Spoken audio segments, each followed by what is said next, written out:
Healing is possible. We share stories of people everywhere who have healed from their diagnoses. Powered by healthrevolution.org. I'm your host, Dr. Anoop Kumar. Hello, I am Anoop Kumar. I am an emergency physician, and I'm also co-founder and CEO of Health Revolution. Our vision is to build a complete ecosystem for healing, and I'm here with my friend, Dr. Krishnamurthy Subramanian. Hi, I am currently the Executive Director at the International Monetary Fund. As Anoop said, I'm Krishnamurthy Subramanian. I've had the privilege of being the Chief Economic Advisor to the Government of India before this, and I'm a professor of financial economics at the Indian School of Business. Anoop and I, we bring together different aspects of science in our professions. But what we're going to talk about is something that has really enriched both our lives, which is faith. Many times there is this belief that faith subtracts from scholarship, or faith subtracts from science, and we want to have this conversation about about this complementarity between science and faith. So let me start by, Anoop, mentioning a quote that I have really loved, and it comes from none other than Albert Einstein, who said that the absence of evidence does not imply evidence of absence. To me, in some sense, this entire field, the complementarity between science and faith is really captured in that particular quote. And for the benefit of our viewers, I'll give a couple of examples to illustrate what I took away from Albert Einstein's wonderful quote. Take something like this, and you use these in your fields for sure. Take a microscope or an electron microscope, with which you could discover bodily activities that could not be discovered. So, does it mean that before the discovery of this this microscope, that bodily activity did not exist? Of course not. So before this instrument was discovered, there was essentially absence of evidence on some of those aspects of bodily activities, but that did not imply evidence of absence of those bodily activities. It is important to get the direction of causality very, very, very well here. And let me elaborate, in a couple of ways. For me, I actually look at science and Western science in particular as a subset of logic. And allow me to explain this in the following manner.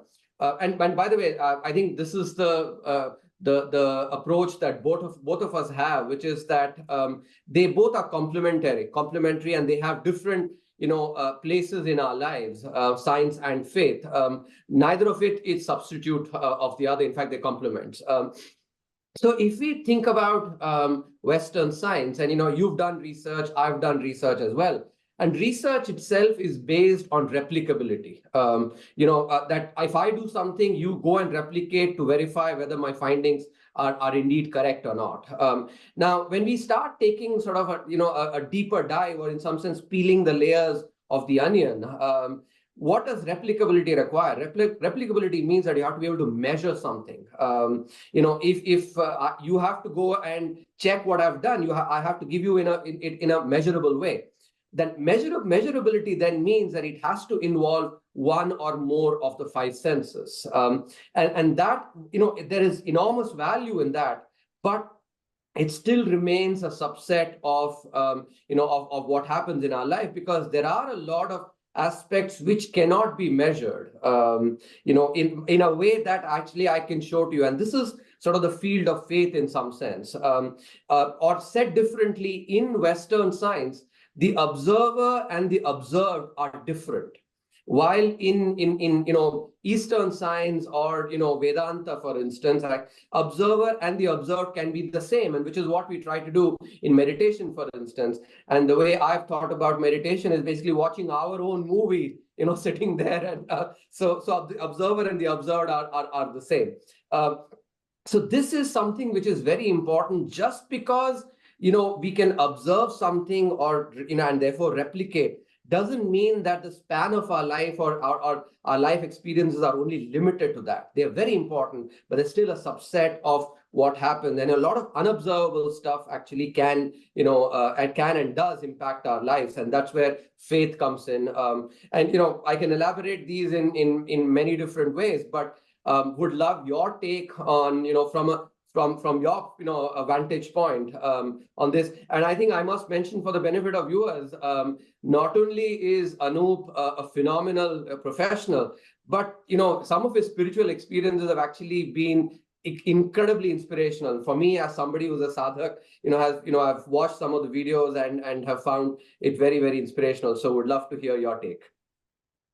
Thank you so much. You touched on so many things that this itself elaboration could be a few hours. First of all, I want to say, you're a PhD in economics. I'm an MD in medicine. I think there's something unique about economics as the social science, almost as the medicine of the people, in a sense, and the medicine of the individual, and I think our perspectives kind of span the different ranges of science. And I think what's really nice is that we both appreciate the foundation that science sits on. When you started, you used a phrase that I think is very key. You said, there is a belief that faith subtracts from science, right? And that's such an important wording, because that position itself is a belief. It's actually a belief that faith subtracts. In other words, it is faith. We take it on faith that faith subtracts. Some people do. So I think it's really important to consider, we don't often see our biases when people say, I see some people who say, I believe in God and I don't believe in God. And to me, they're the same statement, because they're both at the level of belief, right? The point is, what somebody believes or not is one thing, but then is there the work of experimentation? That's where the science comes in, right? Yes. Yeah. Whether it's experimentation with my own mind, with the minds of others, or with something that is apparently objective in the world, regardless, one has to experiment. And whenever you experiment, there is this subject-object divide, which is so key. And what's interesting is that this whole conversation about, let's say, faith in science or spirituality in science, all of it can simply be reframed as subjective and objective, right? And it's really important how powerful words are. When we say belief or faith, that's not rational. But if we say science is entirely dependent on the subjective lens, we'll say, well, yeah, obviously, right? It's just the wording has so much connotation to it that I think it's important to understand. You mentioned the five senses, and ultimately when we measure something, we are coming through our senses to some extent. Even if it's simply to read the digital output on the device, you're still using your eyes, right? Correct. And it's really important to say that a cat sees a different world than you and me. A bat sees, quote unquote, sees, or through sonar, interprets a different world than you and me. So, and we know all about optical illusions and auditory illusions.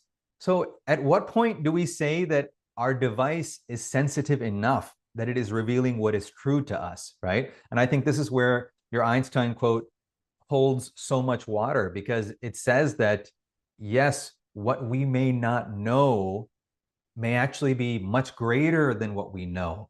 And so therefore, that which looks so obvious to us may actually be an infinitesimal fraction of what is here.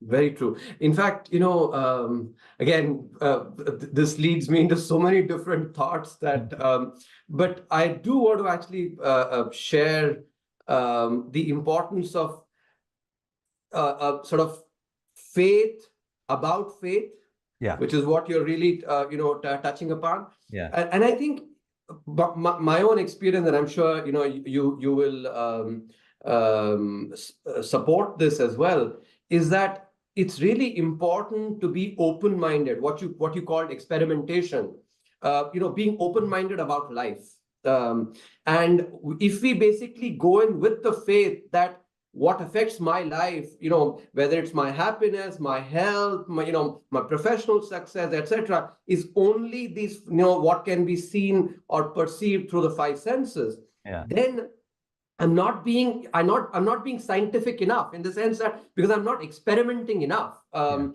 I'm sort of living based on some ideology, and I think that itself subtracts from life, instead of faith subtracting from science.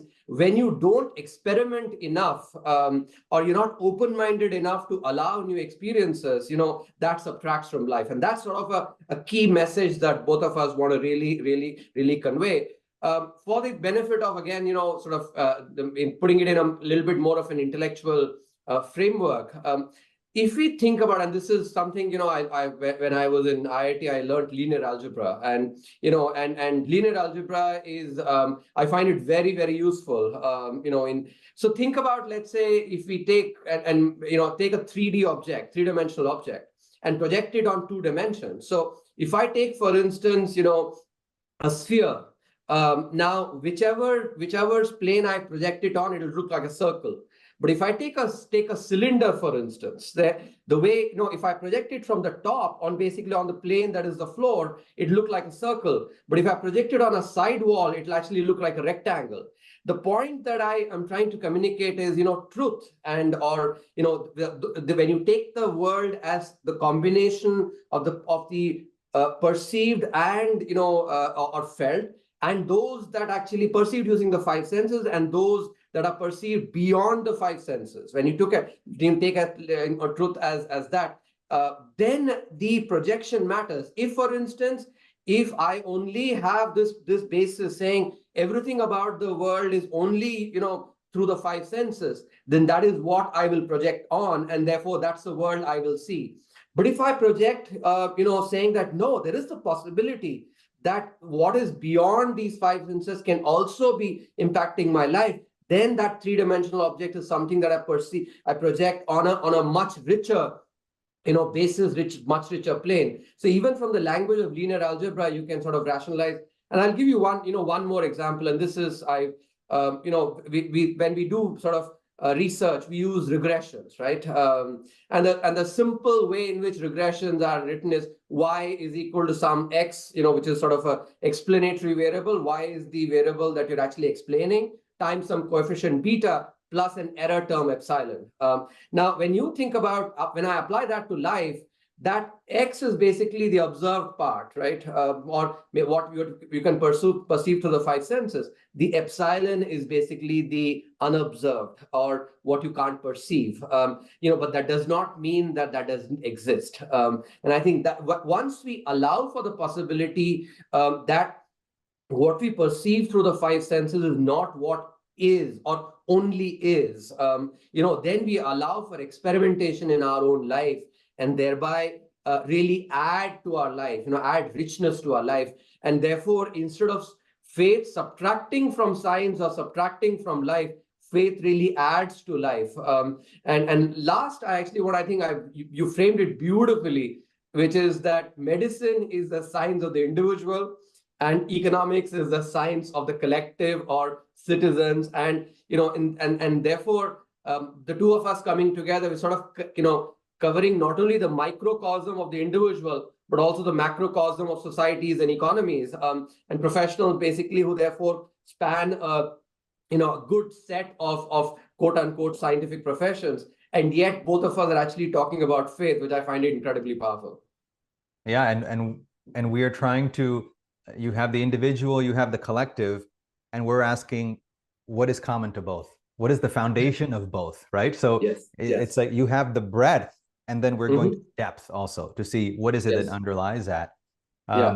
You mentioned linear algebra. Even in basic algebra, what are we always trying to do? We're trying to solve for the unknown, right? That's what we all first learned in grade school. Beautiful. X, what is X? X, what does it suggest, right? X suggests there is something really important to know, but we don't know what it is. And we name that X, right? I mean, just the beauty in that, right? The humility in that, actually, right? Yes. To say that there are many things I know. X plus 2 equals 5. So I know what plus means. I know what 2 means. I know what the equal sign means. I know what 5 means. But there's something here confounding me. I don't know what X is. How do I solve for it? And even if you Yes. look at how we solve for x, you solve for the unknown always in terms of the known, right? So x plus 2 equals 5. Then we say, okay, x plus 2 minus 2 equals 5 minus 2. And then why? Because we don't know what to do with x. We can only work with 2 and 5 and equals and plus and minus, right? So, I mean, that's exactly what we're talking about here. When we're doing science, what we are trying to do is know what is true. What is this unknown that I'm trying to figure out in terms of the known? Okay. Yes. Now, science understands the limitation there, because even that in the known, how well do we know the known? That's the question here, right? That's where subjectivity comes in. That's why we know that when I'm looking at a cell under a microscope, if I don't adjust the focus perfectly, the whole cell disappears. I mean, it might as well not exist at that point. I mean, just a centimeter turn this way or that, the whole thing disappears. So in mathematics, we have the known knowns of the numbers that we, and the unknown of the variable. But in life, we have to also be able to question the things that we know. How well do we know? And that is where the subjectivity comes in. Science recognizes that. And what science does, it say, well, that's bias, right? So this is bias. This is my subjective purpose. That's bias. What I'm going to do is set that aside. So I'm going to create a double-blind study, for example. So neither the patient might know what's happening, which drug they're getting, neither does the doctor know. So I can't unintentionally influence it. But what about perception? What about thought? Think about all the assumptions in that. So the people who know that a study is conducted do not influence the people who don't know. Think about that assumption. It's actually a metaphysical assumption that our minds do not influence each other if we do not speak words, which of course you can look at somebody and tell a lot about them without even speaking words. So the difference here is in how we see bias. Is bias always something bad? Or is bias just another term for subjectivity, actually? Rather than excluding it, should we bring the bias in and say, hey, when Anoop looks at it, he sees it this way. When Subramanian looks at it, he sees it this way. When somebody else looks at it, and now you get an entirely new set of data when the subjective lens is also included, rather than trying to minimize it. No, beautiful. I think, in fact, you've said a couple of very profound things. First, actually, is the fact that we're in life, we're trying to solve the unknown, the algebraic equation, right? And I think that is what is really important. If we if we always, think that we know it all, right? And that's why you talked about the humility, where starting from the space that, when I say space, I mean in a mental space that, maybe I don't know enough. Going back to that Einsteinian quote, evidence of absence is basically not implied by absence of evidence. I think when one starts in that position, one is open-minded enough to actually assimilate new experiences. Then, one is really pursuing the, the unknown in a very steadfast, diligent manner. And I think in some sense, that's what I actually think about. What's the difference, between a human versus, let's say, others, which is, that's the Sanskrit word for that is used is vivek, which is discrimination. And, we can perceive and thereby discriminate between what is basically quote unquote good and what is bad. And by the way, what is good and bad itself is subjective. And I would like to comment on that for sure. But even if, let's say, we use societal norms to actually say what is good and what is bad, we have that discrimination to be able to perceive and therefore do the good things and, avoid the bad things. Incidentally, I'm reminded of a very, wonderful sort of couple of sentences in the Yoga Vasishtha, which is, Vasishtha Muni having a conversation with Sri Rama, and where he says that, and the talk is on, enlightenment and the path to that, and Vasishtha Muni says that try and avoid what is bad for you through disuse, and enhance what is good for you through more and more use, and that's how you'll actually enhance the good and sort of reduce the bad. But Rama, once you actually reach a particular state, you have to drop both the good and the bad. because the Nirguna Brahman, I haven't experienced it. This is theoretical for me, based on reading. So I must honestly accept and admit that it is just based on some reading of someone else's experience. But I can understand that is something that if the Brahman is Nirgun, right, then it is important that that neither good nor bad is there, because that is subjective and oftentimes driven by societal norms. The second aspect that you actually touched upon, which is the subjectivity. I'd love to share a story, which is, there are two stories, but let's you talk about the first one. So the story goes as there is a new couple that moves into a neighborhood, and in the morning they sit down to have a cup of tea. The husband looks outside the window and sees clothes that have been put by the neighbor for drying. And then he says, "Oh, looks like the neighbor, the woman there actually doesn't work very hard. The clothes look very dirty." So this goes on, Monday to Saturday. He comments saying, "Oh, again the clothes are dirty." On Sunday they actually sit down to have the same cup of tea, and then he looks outside and says, "Oh, looks like the woman today has really worked hard, and the clothes look very clean." The wife retorts back by saying, "Honey, I cleaned up the window." And I think that captures in some sense a subjectivity. One can read at it, but there are two interpretations there. One is, the first interpretation is the color that one sees, the lenses with which we view the world actually is how the world is seen to us. But as more important, I think, from a spiritual perspective or from a sadhana perspective, the interpretation is that as long as there are impurities in us, we will continue seeing the world as impure. So, if we work internally and remove those impurities, then we'll start seeing, the world in a much more, purer manner. And the final thought I just want to take on from, you talked about the microscope, and if you focus it properly, you're able to see the cell. But if it is unfocused, then you'd see nothing, right? And that in some sense also then reminds us about the power of meditation.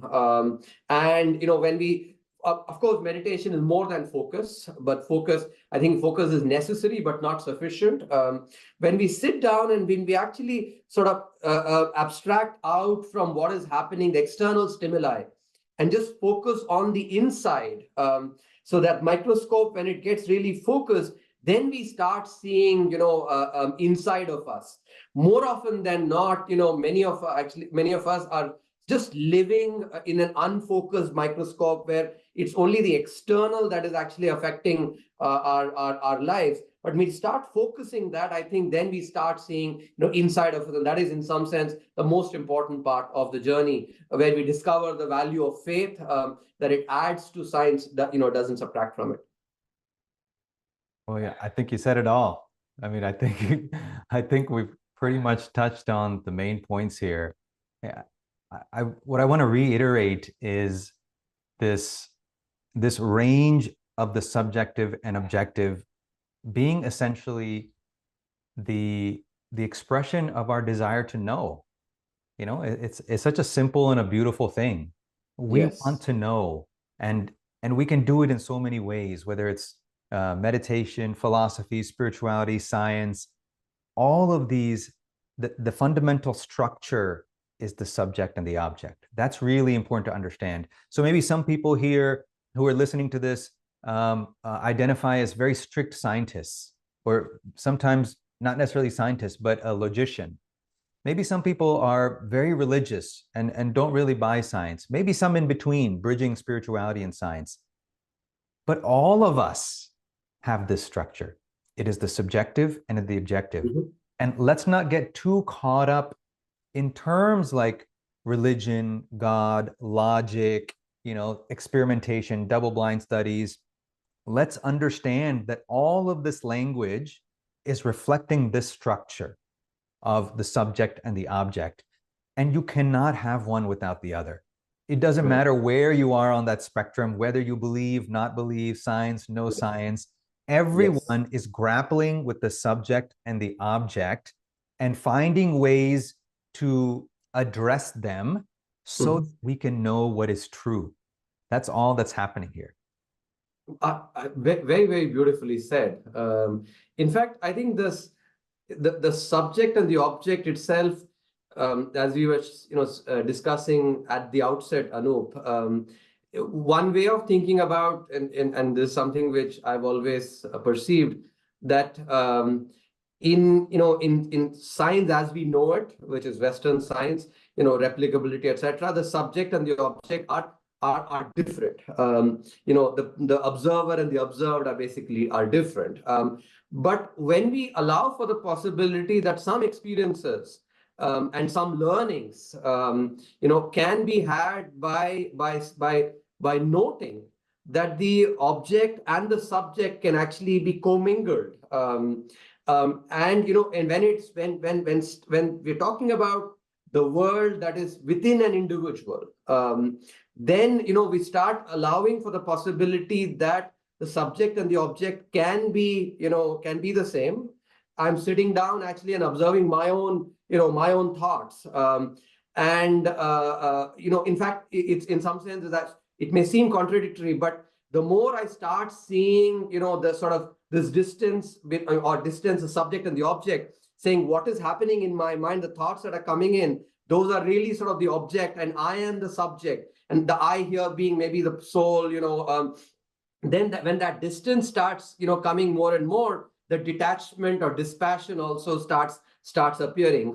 And they can be very, these can apply in very, very tangible ways. And that's something that I want to talk about, because many times I hear a lot of if friends say, all spirituality, in Hindi they'll say, we're not old enough to start doing all this stuff. I find that, I think, is something that we should address, because to me, spirituality and sadhana and spiritual progress is something that helps us here and now. And that is why I want to sort of use this. Suppose take the example of this: somebody faces the problem of getting too angry too quickly, or getting too frustrated too quickly. Then I think some of this distancing, between the subject and the object, or you say that, okay, now, I am getting angry, but the I here, when I'm saying I am getting angry, is different from the object of that anger, or I may be getting angry at someone, and then say, okay, fine, that was, he maybe thought that I was a bad person, or he thought maybe I was unfair or whatever.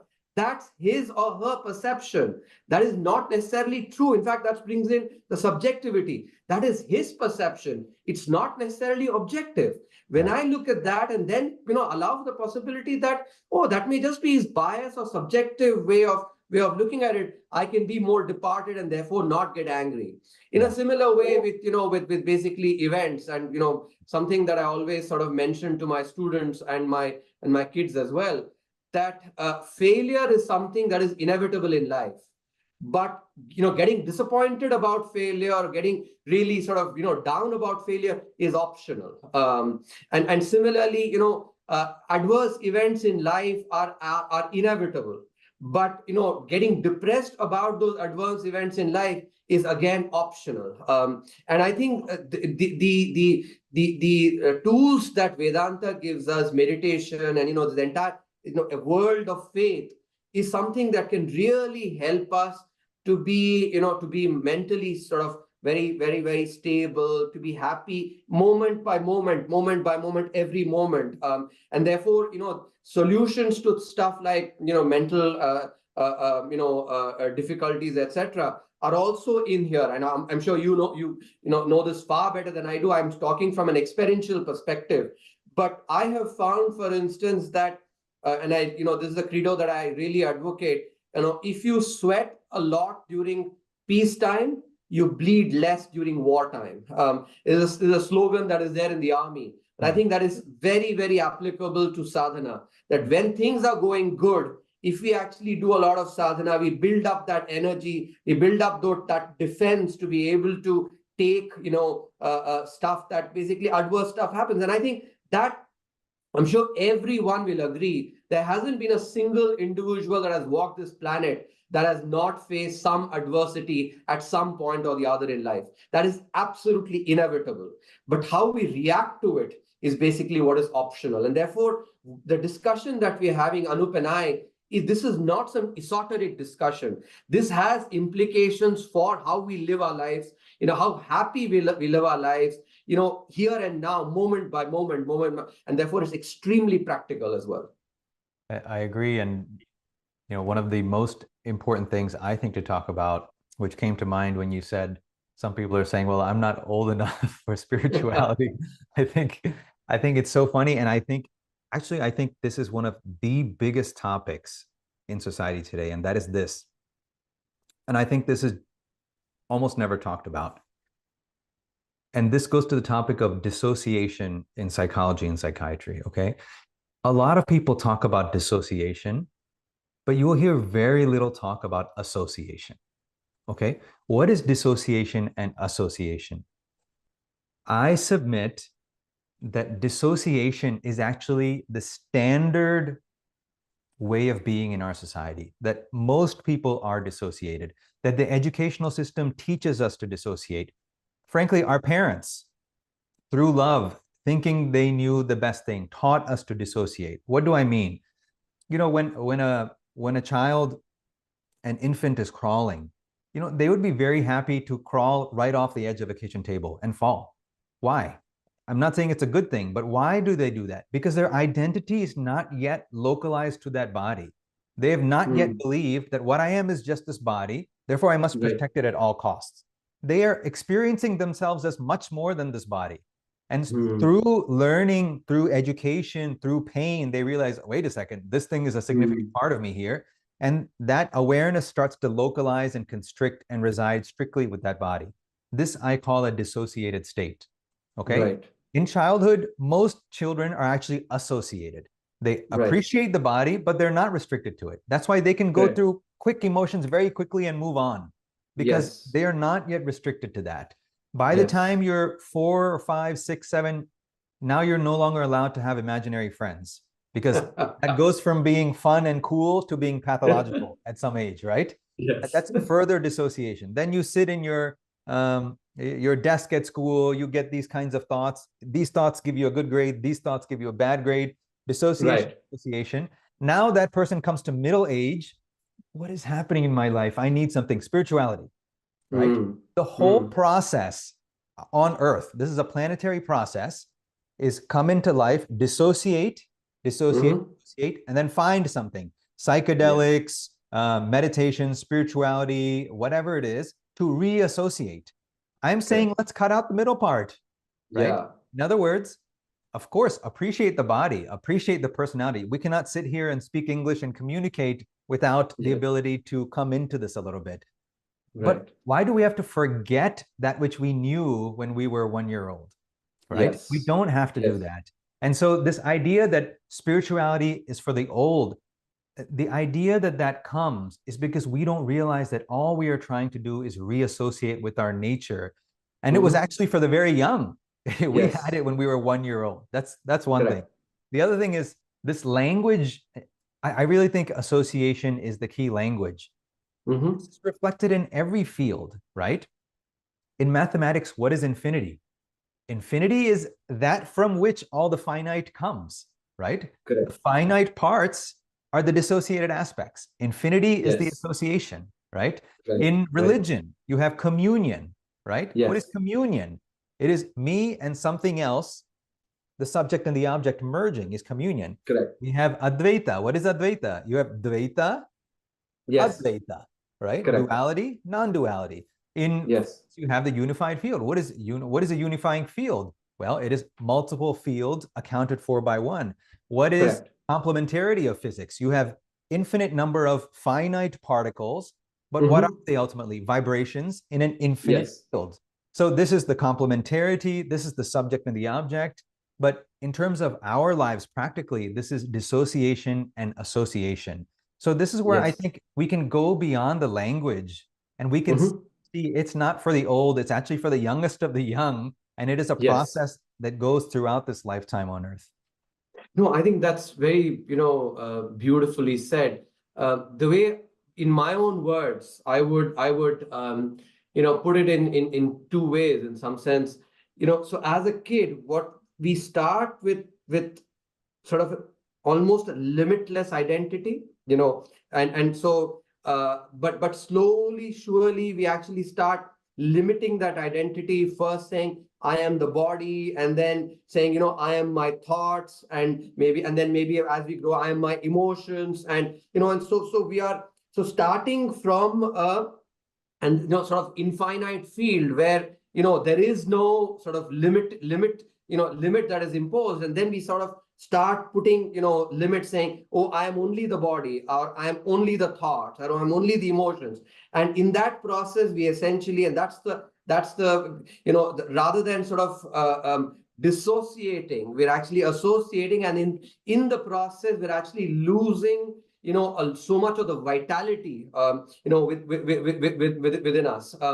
Related, and I think this is the other, Gurudev Rabindranath Tagore beautifully said that spirituality is in some sense discovering again the innocence that you had as a kid with the intelligence that you had as an adult. And I think that is that's another way of saying the same thing, which is and I think I find that very beautiful, especially in Kali Yuga, where most people think when they think about the world and success, etc., they think that if you have to be successful, you have to be everything but innocent.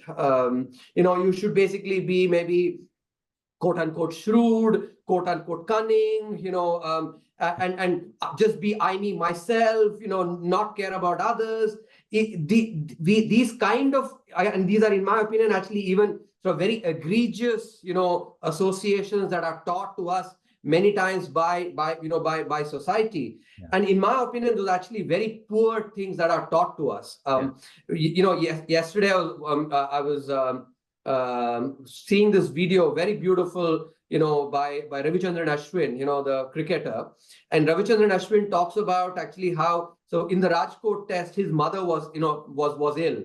After the second day, when he had taken his 500th wicket, then he gets news that his mother is really sick, had collapsed.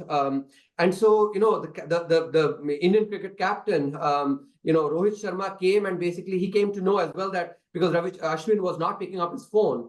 So I think his wife told him that he's basically grieving, or not grieving, but is sad. So he comes in and then basically shows the kind of care, arranges for a chartered aircraft and all. And then Ashwin says that this man has such a golden heart. It is because of having such a golden heart that he's won 5 IPL titles. Now it may, for someone else, actually, it may seem like a very stupid statement, right? Where, Ashwin is associating the goodness of this person's heart with worldly success. He also talks about Mahendra Singh Dhoni similarly also having, I think, to me, I found that very powerful. In fact, I tweeted about it as well, that many times in this world, we are taught that, just be very self-centered, selfish, I, me, myself. That's the only way to, get success. I think, in my opinion, those are actually very bad, associations that are taught. The more we remain innocent, care for others, and really contribute not just to ourselves but to others, we will get success. And I think both of us can vouch for that. But we will get success while being happy, while being peaceful, while being calm. So in other words, you can have your cake and eat it too. Yeah.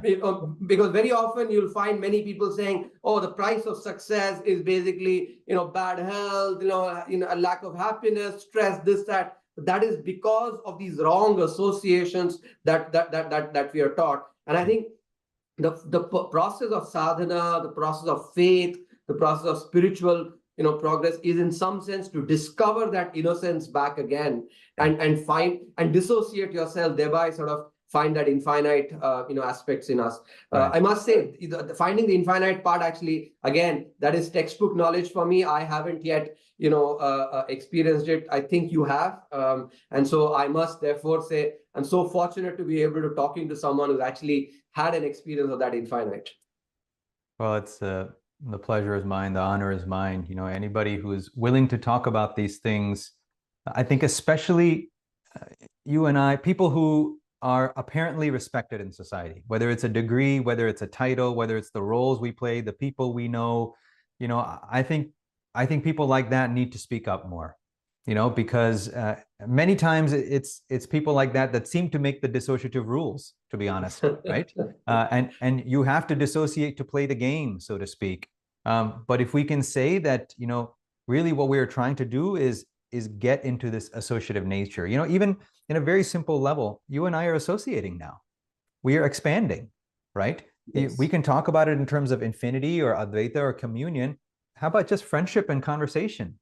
I can dissociate into myself, or I can associate with you, right? When we talk about finding the innocence, that innocence, although the portal might look like it's within myself, the other side of that portal opens up here.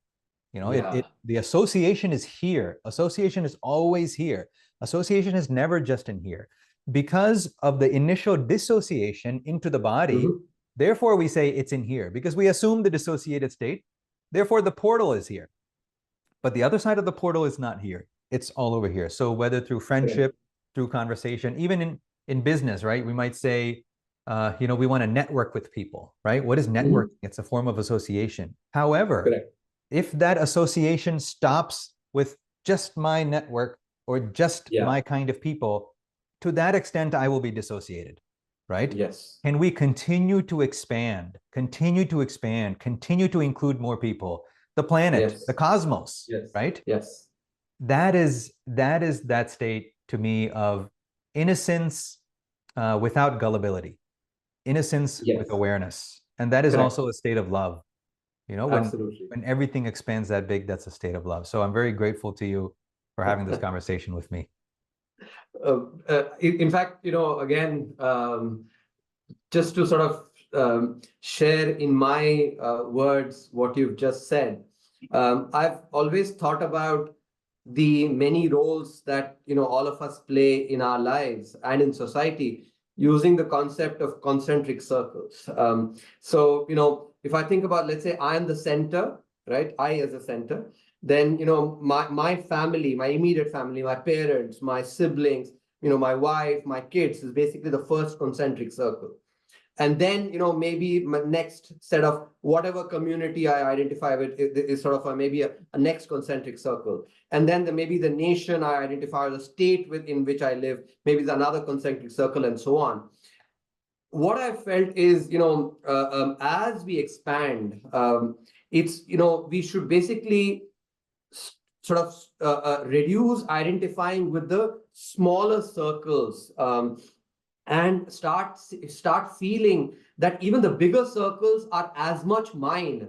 The way we think about, at its extreme, we think that this body is mine. I am. It's on that center. Or my kid is mine, or my wife is mine, or my father is mine, my mother is mine. But we can say my village is also mine. My nation is also mine. Really, not just in words, but in spirit, and therefore in actions. Then what one finds is that in fact, the sphere of influence expands, because if I start caring about my village, if I start caring about my nation, not just I, me, myself, or that small restricted my family, then I am in some sense, actualizing that innocence that I had as a kid, but without the gullibility, but with the intelligence of the adult, and thereby, the power of influence sort of expands. And I think this is something that is very important, because research, in psychology and Vedantic principles, all of us teach us that if we basically want to find happiness, the more we sort of expand the sphere of influence and start genuinely caring for concentric circles beyond what we've cared for so far. If, I've been somebody who, let's say, just as an example, I've been only caring about myself, not even caring about my family, for instance, family members as much. if I expand that and say I genuinely care about each one of my family members. If I'm somebody who's actually been a very good family man, I've cared about my family, but I start caring about the village also as much. I care about my village or maybe my tribe, but then I start expanding that to say to care for my state or my nation or maybe my profession, whatever, another concentric circle, then we are expanding. And I think slowly we're sort of proceeding towards that infinity. For the enlightened being, none of these limited identifications matters. They basically, and that is what, we are taught, that basically just the same thing, same Brahman actually, or same, Paramatma in that Atma as well. That's why they identify with that infinite circle, the expanded, infinite circle. And I think that is also very important to then human values, those all start coming in. And this is the other thing that I want to comment on. In society nowadays, we talk about rights. If rights and responsibilities are basically two sides of the same coin. If everybody starts, thinking about not just about him or his family, but also in sort of an extended concentric circle, the community or the nation, etc., right? Then rights in some sense become irrelevant, because if everybody takes care of their responsibilities, then rights are, nobody has to sort of voice their rights or establish their rights. And here's how I find actually that a lot of this conversation has import for day-to-day life. And the more we become, more we care about others, and we become less self-centered, less selfish. I think the divine or the universe, in fact, also sort of helps us and gives us, capabilities to even continue expanding further. That's been my experience, that in some sense, that if I take one step towards, the infinite actually takes 10 steps towards me. I think that's how I see a lot of this really practical and not just theoretical. Yeah, and a great example is that in our families, we don't, if somebody's hungry, you just give them food. We don't say, Exactly. Hey, that's $10, right? We don't say, it's nothing transactional there. Correct. Why? Because my sense of I has expanded to include this. So yes, that is also me. My child is Yes. me, my spouse is me, my family is me, right? Correct. You extend a little bit, maybe my close friends also me, right? Yes. Extend a little bit more, maybe the people out there, but at some point there's a line, basically. For everyone, Yes. there's a line somewhere. I see Correct. that person out there sleeping on the street. That's not really me. So I'm not really Yeah. going to do anything about it. And you can see that when we don't have this ability to expand enough, here government comes in, right? What's government after all? It's a way of governing ourselves, right? Yes. Within a family, we don't need a formal way of governing ourselves. Why? The only reason is because the sense of identity is expanded to include this. Correct. Correct. Where it doesn't include that, I need a governing influence somewhere to make some rules, right? Yeah. So I think it's very practical in that sense. If you look at social problems, what are the social problems that we are trying to solve? We are trying to solve those problems that are not included in our identity, right? Some other class, some other race, some other socioeconomic strata, right? But the moment that's included, come, let's eat together. Come stay at my place, right? Yes. So I, as you said, supremely practical, this idea of association and dissociation that shows up in every single knowledge field. It will have its own lexicon for this exact same thing because it is so practical. No, absolutely. I think, so maybe to sort of bring together some of that thoughts, let's just summarize, some of the ideas that we've discussed, for the benefit of our, we've had a very, very wide-ranging discussion. So let me give you sort of my brief summary, and you can add. So we started with this idea that faith subtracts from science, or faith subtracts from scholarship, itself is a faith. And when we allow for experimentation, which is what true science really is, a truly scientific mind is always open to experiences and experimentation. So when we start experimenting in our lives, allowing for the possibility that life is not just about the five senses, what is perceived through the five senses, but others as well, then we start seeing that faith subtracts from science itself is a faith that must be questioned.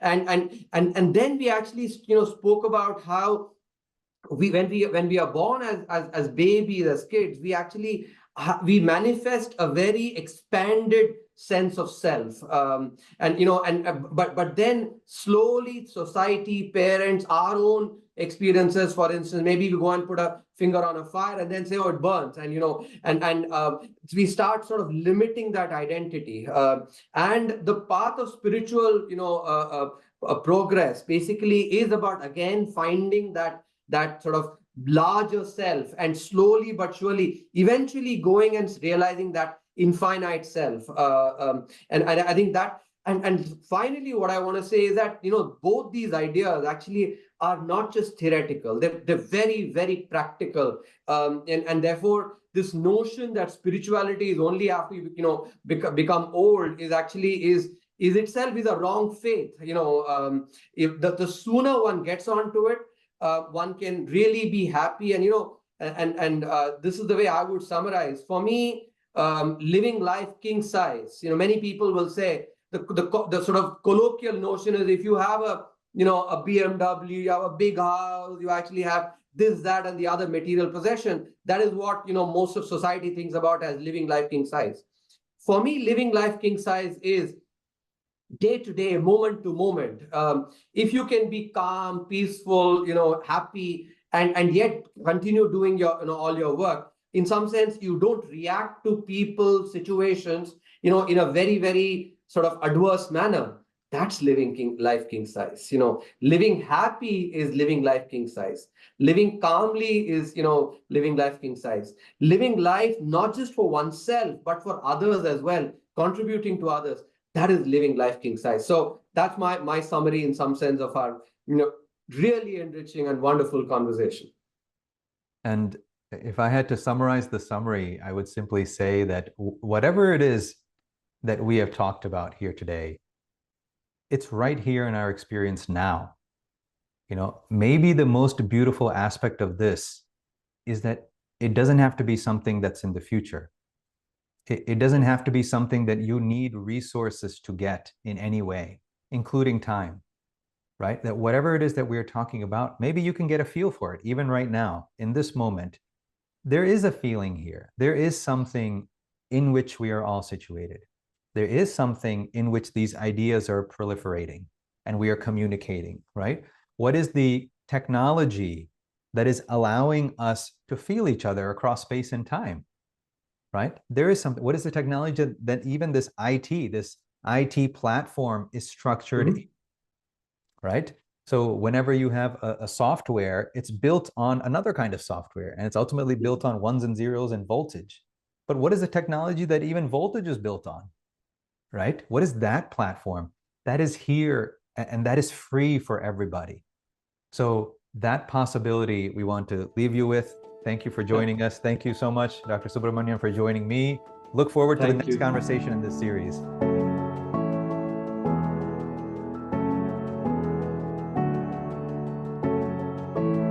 The stories shared here are the experiences of the speakers. They're not intended as medical advice. Join our network or simply share your story at healthrevolution.org. Healing is possible.